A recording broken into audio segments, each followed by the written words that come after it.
lovelies. Welcome Welcome back back to to- our podcast, yeah. me. And me. And in today's podcast, we're going to be talking about his diagnosis. Yes. It's a sensitive topic, it's a very important topic as well. Yeah. But I think it's brought memories, and there's a reason why it's kind of triggered. Because we're at Great Ormond Street Hospital, Yes. and you know, people have like little things that they bring back certain memories and emotions. So I thought it'd be nice if we talked about it because it's an important thing, right? And today is because you're not you haven't been feeling too well, but you're better today. But that's why they've kept you. And we've gone out for a walk. They've told us you can go out for a walk, and we've got some drinks. I got Starbucks, my raspberry favorite. lemonade. And I've got my oat shaken brown espresso. It's such a long name, but anyway, it's my Oat favorite. shaken brown espresso. It's Blissful. Espresso. I actually want to try the olive oil one. I've got one with olive Yeah. oil. It kind of feels weird, but Yeah. like I want to taste it, but I don't want to pay for it. But I Yeah. want to taste it. That makes sense. I want to- As you can see, we're both sick. Okay. That probably sound really loud. That we don't, haven't, like- yeah, that's true. Sorry, guys, for sounding so awfully loud, but you know. Put your volumes down. Yeah, we'll try and give you a warning when we're coughing again. Yeah, so talking about diagnosis. So I was. Do you want to like pass on? you could.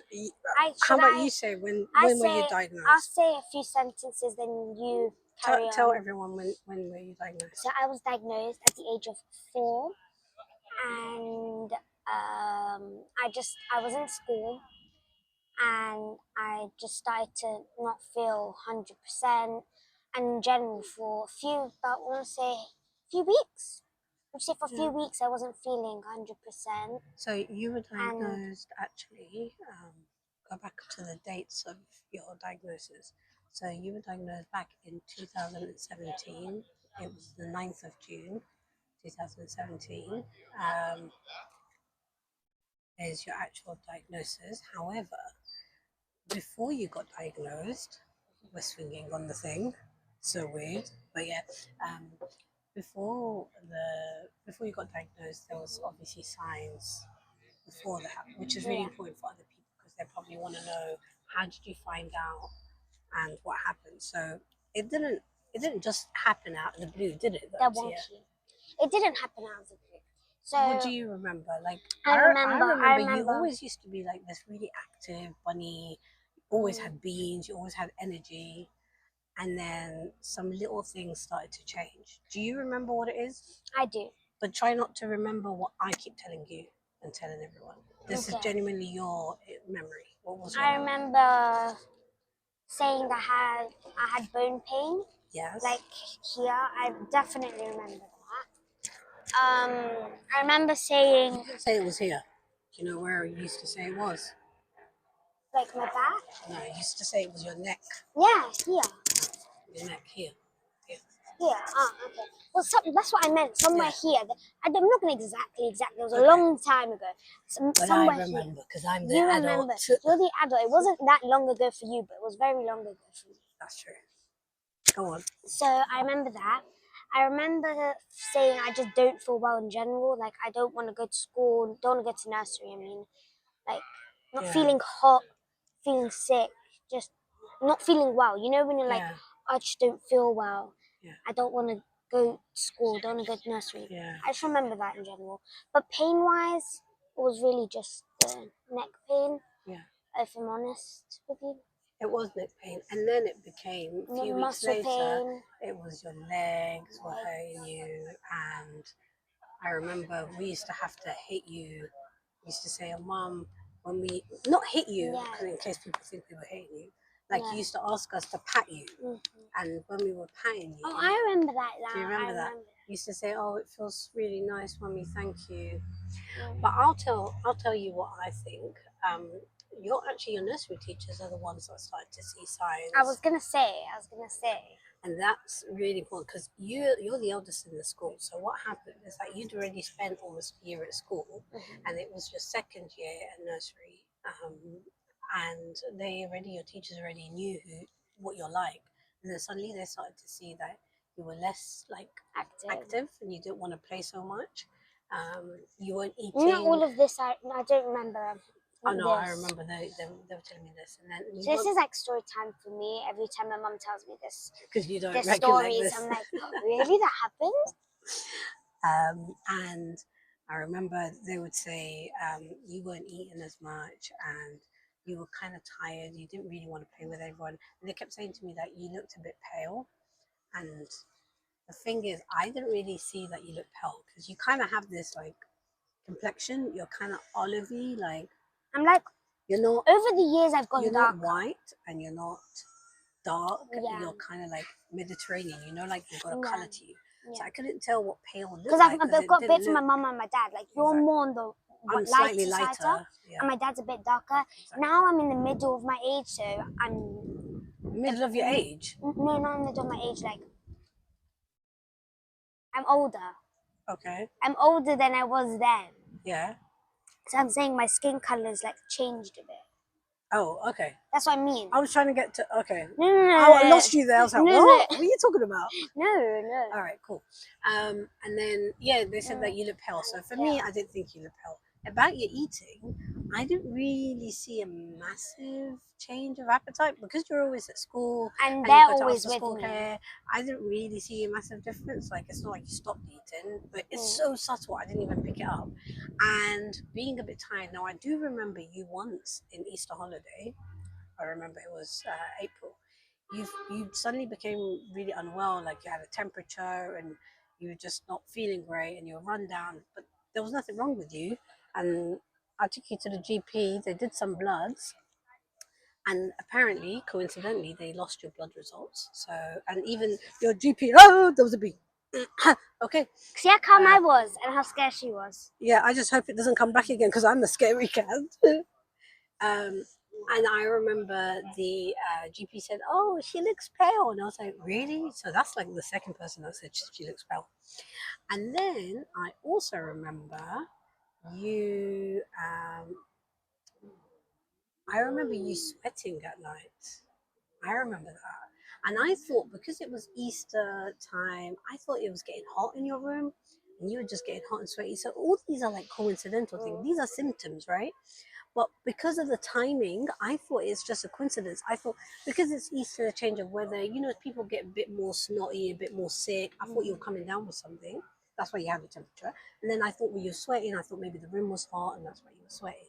So those are the two things. And then I remember you saying that your neck was hurting you, and I kept taking you to the doctor and the hospital. Do you remember how many times we went? At least 7 times. I took you to the hospital 4 times and went to the GP. In how long? In about how much the period time? About 6 weeks, month and a half. I took you about 7 times. It's quite a lot. I took you to the GP 3 times. Well, I say that's quite a lot now because I go more now. Yeah, of course. But I mean, for a normal person, that's a lot. Right. So that's why I'm not surprised now. But let's imagine for your average person. For your average person, that's a lot.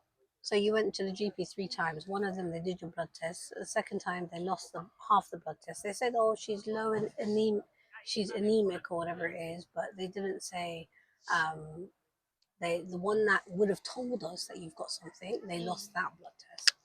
And then I remember going to the hospital, and they scanned your neck several times. They did an ultrasound. They didn't find anything. They did an X-ray. And then let's go to the part where I was at nursery, and my teacher said something. Something happened, and then my teacher said something. Then you took me somewhere, and my teacher said, "Don't do this." Oh no! So one of your teachers said to me when I took you already several times to the hospital, and I told them about your neck because you kept saying my neck hurts me, and I kept taking you, and they were like, "Oh, there's nothing wrong with your neck," and they scanned it. They said, "Oh, there's nothing wrong with her neck. She's fine. Did she injure herself?" I said, "No." Your teacher said to me, one of your nursery teachers said, "It doesn't matter what they say. You keep insisting there is something wrong with Tia. She keeps saying that her neck hurts her. Even if they're saying there's nothing wrong, I'm sure there's something because your child wouldn't keep complaining about the same thing over and over again." And if it's something, and she said, "Don't feel shy." Because children because children usually tend to make up stuff because they're children. Yeah. I don't go to nursery, and they have their little moments. Yeah. But if I was a smart toddler, Yeah. I wouldn't be complaining about the same thing.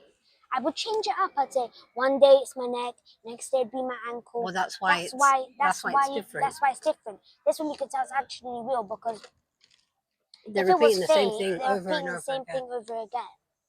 And the other thing that made me realize there's something wrong. You know how kids like to copy the parents and stuff like that? If I had been always complaining about my neck all the time, then you would maybe have learnt it from me or picked it up from me. But no one, me or your dad, no one's ever used to say they've got neck pain. So that was another thing that made me realize actually maybe there's something wrong. And thanks to the nursery teacher advice, I went back and I insisted. But on that day, I remember I was taking you. One of the things I remember the doctor said to me, which was really upsetting, they said, "Oh, maybe Tia needs more emotional support. Maybe psychologically she's Not getting enough not attention. You're enough giving my attention brother too much attention." because she And has a special I need never brother." felt that way. I used to love my brother. Don't get me wrong, I used to find my brother annoying, but I didn't used to Get not jealous. They get said to me that, jealous. "Oh, she's jealous because your other son is special need and he has all the attention from her. So maybe she's No, I just used to doing find that." him very annoying. I used to find him Well, very annoying. they used to think that you're trying to get my attention, and that's why you keep saying What this happened? stuff. Oh, I just lost my balance. And they were saying that's why you were trying to do this. It's a way of you trying to get attention. But now looking back at it, I think that was really annoying because I don't know. that's so wrong. Like they The way I dismissed am with like my all brother the now issues. today is the opposite of jealous. I'm so like. No, but the thing is, the hospitals they Just didn't even bother doing like some blood tests to find out what was it's going like on not with you. related to hospital. Like Why would 1 you minute, bring up something so random? and then they said one of the other things they said, "Oh, she has growing pain." Growing pain at 4 years old? Are you serious? What kind of growing pain I is get that? growing pain at like this age, at 10. Yeah, but not like at 9. 4.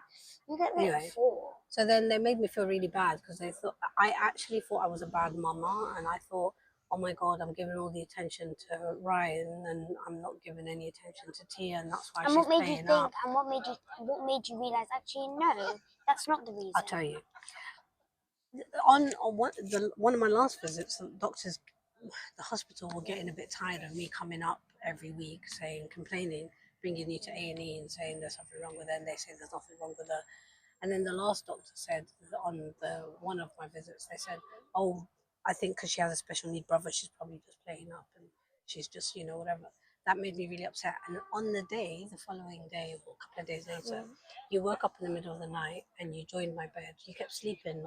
Recently during that time before we found out what's wrong with you, you kept sleeping in our bed with me and your dad, and you kept wanting to sleep with us. And I was getting really like a bit frustrated because you kept waking up complaining, you've got pain, you kept sleeping with us, and I was like, okay, I'm getting tired of this, and I would take you to hospital, and everyone says there's nothing wrong. So then I thought maybe the doctor's all right, maybe she just wants my attention. So I got you up. It was about 5 in the morning. I said to you, get dressed here, put your uniform on. And I said to I said, look, I'm just going to take me and her just going to hang out, have breakfast together before she You can go starts to her nursery. Starbucks. And before I go to work, I'm just going to be with her. You said you could take me Starbucks. Starbucks, we'll have breakfast together. And we spend some me time, me and her, quality time, because I thought maybe that's what you need, because that's what they told me. And I remember driving with you, and then I was in the car, and it was like 5 a.m. or whatever. And then you fell asleep in the car, and I thought, oh, that's a bit strange. I was like, you usually hardly sleep. And I thought, that's a bit weird. No, I hate to sleep. Like, hate. So then you woke up, and then you looked at me and you went, Mummy, I'm really sorry, Mummy, but we're going to have to go to the hospital, A&E, because I really don't feel well. I vaguely remember that. He said to me, I don't feel well, Mummy, and I know you hate being there because we spend a long time, but I think they really need to see me, Mama. There's something wrong with me. And you said that, and my heart started to race, and I was panicking. And I remember doing a massive U-turn on the road. Luckily, the roads were empty, and I went, Because it was early in the morning. And I drove really quickly to A&E and I picked you up, like I lifted you and I ran into A&E. Luckily, my luck, on the shift that day, the doctor that was there was American doctor, and may God give this doctor the best life. And may Doctor, if you're watching this, I've forgotten her name. I remember going in to see her, and I well, loved her if you forever. watch this and you recognize my mum or me, this is a podcast Yeah, this is dedicated to you. dedicated to Bless your you. heart. Like, she's amazing. I remember she coming in, and I was like, Tia keeps complaining. Your colleagues have been telling me that they think it's psychological because she has a brother, blah blah blah. And then she was like, Wait, "That's no, blah, blah, blah, blah, rewind. You, as you were driving, you called my you called my teacher. mm-mm. You scared me. Don't worry, no. That's not them. You're very still with that fly of yours, your wasp bee. No, She said not they then, don't not then. search. Wait, not yet. Yeah. You're skipping the story. Sorry, I'm going behind and sorry. No, so what happened? I said to her, "Oh, your doctor's. I've been to A&E before several times." And she's like, "How many times have you gone to take her?" And I said, "Oh, 7 times." And she said, "And how long? 6 weeks." And she was looking at all your medical records. She's like, "We never had Tia before this, like the past 6 weeks. We never really have a history of her. She's never come." I said, "She's never been sick."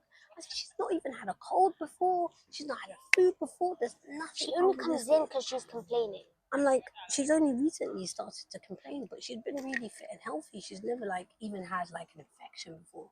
And she's like, I think there's something not right. And she said, it doesn't make sense to me.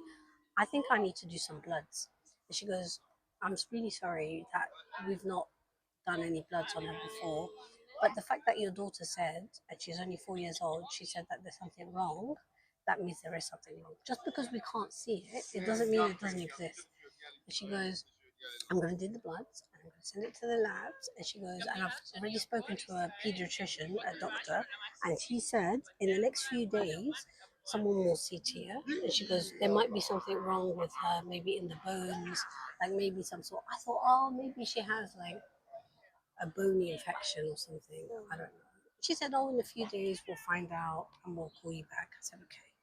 So I drove, took you after she did the bloods, and then I dropped you off to the nursery. And then apparently you fell asleep in the nursery after I dropped you off. I never nap. I've never napped. You don't believe it? You fell asleep and they gave you cornflakes, Cocoa Pops, I even remember. I'm saying I've never napped in general in nursery. You napped that day. Like other children, they always like go to a nap corner, having a little nap. You're anti-nap. I'm anti-nap, anti-sleep. My eyes cannot close. My eyes cannot close. Till today, you're anti-nap. We're in the playground, by the way, for all the weird noises in case.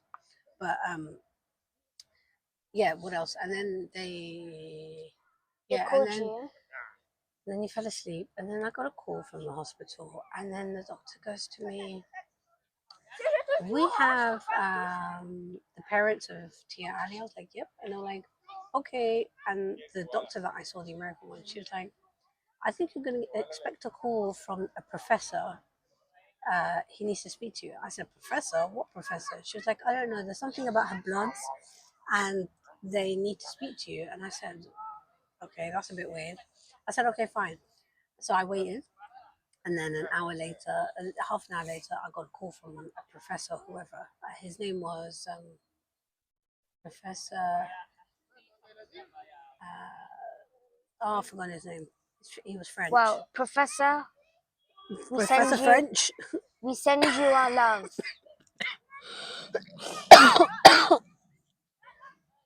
And then this professor called me and goes to me, okay, Tia Ali's mom, yes, we saw something on the bloods, and where is Tia right now? And I said, she's in nursery. And he's like, and does she live alone? I was like, oh, she has a brother who's special needs. Does she live alone? She lives like, with does me. she have any other brothers and sisters? I was like, yeah, no husband. He's like, okay, where is your other son? I was like, well, he's in nursery too. He's like, okay, can you please make arrangements to collect the kids? And I need Tia to come to me right away and bring her up to hematology.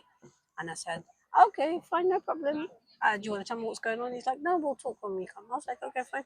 So then I called the nursery and I said, "Oh, this is Beckett."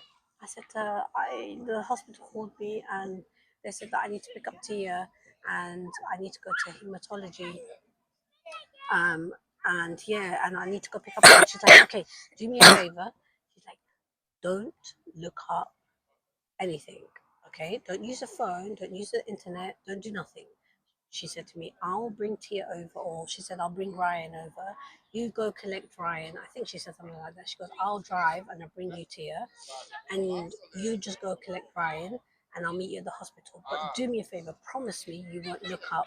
I said to her, yeah, I won't look up She won't look up for what? hematology. Hematology. I said to her, because they said to me to go to hematology. I had no idea what hematology meant. No idea. Hematology means blood disorders, by the way. Luckily, I didn't, because that would have straight away I would have known. You would have fainted, Mum. Yeah, and I would You would have passed out. I would have had to pick up Ryan, and I could have done a car crash, and I would have it would have been horrible. So I don't know what happened to me. I didn't look up. This video podcast is also dedicated to Miss Beckett, Yeah, my nursery teacher. I lovely Miss Beckett. We love her. And then I got up there, and then they told me to come in to the room. They did more bloods on you again, and then the doctor said to me, this professor said to me, and all my family came. All my family came. Yeah, because they said to me, oh, we need her dad to come, and then I started to panic, and I was like, oh, why do you need a dad? And so then everyone in my family somehow found out. Everyone turned up in the hospital, which is so bizarre. And then they were all waiting outside patiently. Well, the doctor first spoke to me before Daddy came, and then he said to me, Tia has anemia, and I said, anemia. Yeah. What's anemia? That means you're low on iron. Anemia. Okay. And I was like, yeah, so are you serious? Like, you dragged me all the way here to tell me she has anemia. I have anemia. What's your point? And I was like, what's the big deal? He's like, what? Why does she have anemia? I said, you're asking me why she has anemia? I'm not the doctor. I don't know why. He's like, there are 3 reasons why people have anemia. 1 is either they have an infection. 2, either it's genetic. Or 3, it's something not too great. And I said to him, okay, well, which one does she have? And he was like, well, we need to rule out that she doesn't have the other 2. I said, okay, well then rule it out. And he was like, yeah, but we don't think she has the other 2. I said, so what do you think she has? What's this other thing? He's like, something bad. And I said, well, I don't know what you're talking about. What is this bad thing? And if you're not sure, then why do you keep saying it for? I said, and why was don't Baba you? in the room? He's like, first of all, do the. I said, first of all, do the. I said, first of all, do the do the thing, do the blood test, and then let me know what it is. And then they said, okay, fine. I'll find out and I'll let you know. But we need Daddy to come. I said, okay, fine. And then Daddy came, and Amna was like, what's going on? I was like, I don't know. I bet Baba was panicking like crazy. And then I was like, they said she's anemic, and I said to them that you're anemic too. So I think Baba's anemic, and they said, oh, maybe it's from Baba. I said, exactly, right? Why are they making a big deal and calling us all here for? What's the big? It's only something anemic. Anyways, they waited till Daddy came, and then there was like 3 of them. There was Anna, the CNS, Anna Cabrera, and also dedicated to Anna Cabrera, and your doctor, and then Daddy and me. And then they were like, we did the blood test again, and I'm sorry to tell you, but it's confirmed that Tia has leukemia, cancer. Dun, dun, dun. and what did you do? Cried, obviously. And then your dad cried. We were like, what? Oh, and then we cried. I was like, oh. And where was I? Just outside, having a good time, colouring and playing, and everyone else in your family was outside. And I was like, oh. I think I remember that as well. You weren't in the room, you wouldn't have remembered. No, not remember you crying. I remember like that time. Anyways, I cried, and your daddy cried, and he hugged me. felt so sorry Did for your anybody daddy. else cry? Because I know, like, my auntie was there. My Well, they're grandma. still outside, so I'm just talking about when we were in the room. I just felt like, what the hell? Like, what do you mean she has cancer? Like, I've never had anyone. I've never known anyone with cancer. How can a kid have cancer? Like, how does this make sense? Like, what the hell happened? Like, how? I was like so,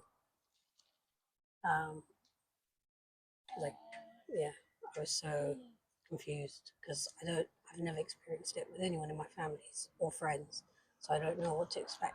But I was shocked because it was my child. So then your dad cried and I cried. Then we wiped our tears, and then they said we're gonna have to keep her and take her to Great Ormond Street in a few days to start treatment. They'll tell you everything at Great Ormond Street. And then I said okay. And then they were like making sure that we're okay. You okay? You okay? I was like yeah, we're okay. And then they said okay, we'll leave you alone. And then we came out, and then everyone was like, "What's going on? What's going on?" Tita, like all my brothers and sisters, my mom and dad, everyone. What's wrong? And then they said she has cancer, and everyone started to cry. Oh my god! Everyone, Yeah, even Zuzu. everyone was weeping, crying, and then they called everyone else, and for the next 24 hours or 48 hours, Your friends we came. took over the entire floor because people kept coming in and visiting and crying. They cry, and then we would. Me and your dad stopped crying after we only cried in that room, and we never cried again because everyone else kept crying, and we kept telling everyone, "It's okay, she'll be It's fine. okay. It's okay, she'll be fine. It's okay, she'll be fine." Grandma kept crying every 2 seconds. She'll stop and cry, and then stop and then cry, and then stop and then cry, and Lella would cry and then stop and then cry. It was just yeah. And I just remember everyone kept coming in. Don Sama kept crying. My cousin, she gave you a bath. I remember she was weeping as she was bathing you. She was proper emotional. I remember. How did you do you remember anything? Do you remember having lots of presents at least? Do you remember me telling you Telling me what? that you've got cancer, leukemia? When did you realize you had leukemia? I don't know. You don't remember? No. So when you were young and you kept getting treatment, what do you think the treatment was for? What? Can you just tell me? I can't remember. Obviously, it was for a reason, but I can't remember when you told me. Do you remember when we went to Great Ormond Street and then they had to put cannulas and give you treatment? I remember that. I told you Can your you blood just- wasn't working, remember? Properly. I think maybe that's what you thought. That's what you thought it was. Yeah, but do you remember telling me I had cancer? Yeah. Can you tell me what happened? I told you, they said, Where oh, were we? you need to tell her. So I sat you down in the room and I said to you, Tia, I need to explain to you that your blood apparently isn't working properly. And for that reason, we're going to have to give you some really strong medicine to make your blood learn how to do the right thing so that it won't stop doing the naughty stuff, like, you know. And you said, "Oh, okay." I think you were so young that you didn't care. You were like, yeah, whatever, just do it. Yeah. I remember you having steroids and getting really But as I angry. got older, it used to get more annoying, and I used to understand it more. And I think when I got older, they explained it again, and then I was like, oh, okay, cancer. And I realized I recognize the name cancer. It's big. It's not what I thought it was. Anyways, Do you still think it's big? yeah, Okay. doesn't defeat your life, but it takes up a lot of your life. But it doesn't become your life. No, it doesn't become your life, but it does take up a lot of your life, though. It takes a lot of time because you spend a lot of time doing things related to it, isn't it? Anyways, Yep. that's my That's my memory and my story of your diagnosis. we're not going to do a podcast about it because it's going to be like 3 seconds long because I don't remember anything. If we were to You do remember one. little clips of like what you were doing and blah blah blah. I don't think you really had much That's what I meant. Feelings. So this, Your feelings didn't develop then, did it? It developed afterwards, I guess. I think when you relapsed, that's when you started to understand properly what was going I on. was like 9, so Yeah. 9? No, 8 8, and 8 and 8.5. 8. Yeah, 8.5. I think that's when things started to make sense to you, right? Yeah, But when you relapsed, how did you feel? angry. Were you angry? I was angry. Angry. And I must say, I remember it being worse. I'm only saying this because I remember my relapse more, it being worse when I relapsed. Worse But in what sense? like Worse for you or the pain, pain? the pain for me, everything was just worse. Yeah. And all the drugs and all of that stuff, right? Being in hospital, people used to just get on my nerves more. Like I just wanted to be left alone. Like, Yeah. I think it makes a difference because you're older. When you're young, you don't quite get what's going on. It's just like, yeah, whatever. we all wish we were younger when we're going through hard times, so we don't remember them. That's true. Because I don't remember All of this stuff. all of the stuff that you explained. I wish I had remembered like everybody's reaction and stuff like that, like interesting stuff. But I Yeah. don't want to. I don't want to know like the bad stuff. Anyway, short story long. That's how I got cancer, leukemia to be specific. Yep. The screaming is very annoying. So yeah, I think we're done explaining. And we need to end this before people start getting too Crashing noisy. gate Anyways. crashing our podcast Okay. session. Bye, lovelies.